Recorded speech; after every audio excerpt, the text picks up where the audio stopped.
What is going on, everybody? It is Craig, and I am finally finishing up this 100 movie challenge of sorts that I gave myself. It's funny. I think in November I'm at 99. I'm like, oh, this could be. I'm gonna blow past it. I'm like, oh, I want to find the perfect one. And then you know what? The perfect one just didn't happen. There was nothing that popped up that I thought I need to see that. I thought about maybe Terrifier 3. I'll eventually get to that. The Nosferatu movie, eventually we'll see that, but not this year, I will not. So, I was looking around Tubi, which is one of my go-to spots. Next year, I'm not going to do a series like this next year, but I am going to still keep track of what I watch. I might have to keep track of what I saw on Tubi, what I saw where. But anyway, almost a minute in, I haven't mentioned it. Animal Among Us, or Animals Among Us.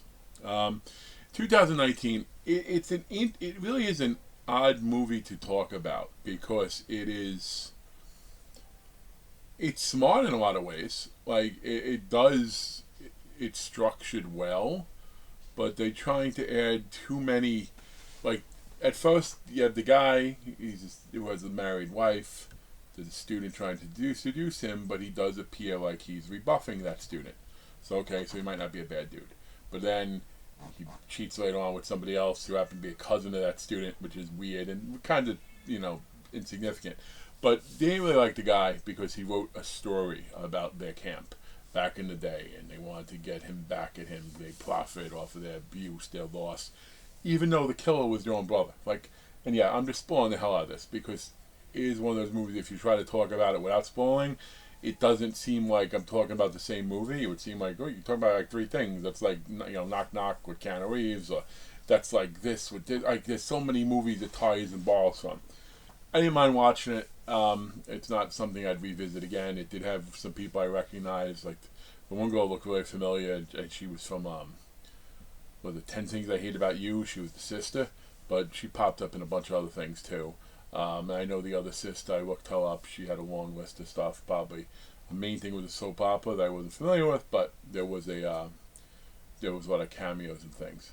But it was an odd movie because it was a monster in the woods, and then they had a guy who may have not been attacked by the monster, but then he was only kind of barely scratched. But then someone else was killed later, and like the cover-ups, the abuse, how does one sister not know what's going on when she's still helping cover up, but she's only half very, very jumbled in that regard. I again, the acting was fine. There's really not anything wrong with the acting. The the story itself, written wise and all that, like it was just too many things tied together at once. So I will not, again, I won't rewatch it, so I won't give it a 5, but I give it a 4. Like I said, it's definitely not the worst thing to see. Now that I spoiled the hell out of it, I don't know how many of you will enjoy it or not, but you still might get a kick out of it because people like stuff in the woods at cabins, like me, and you get lured into it when you sit on Tubi, which is what happened here. But anyway, this is the last of the 100 series. I am going to be putting up one final top 7, not top 10, top 7 review of my top 2024 horror movies only. Although I'll probably give a shout out to the honorable mentions that were not from 2024. But anyway, thank you for those who have been watching. And not going to do one of these in 2025, just random sporadic stuff here and there. But I did have fun with it, so those of you that support it, again, thank you very much.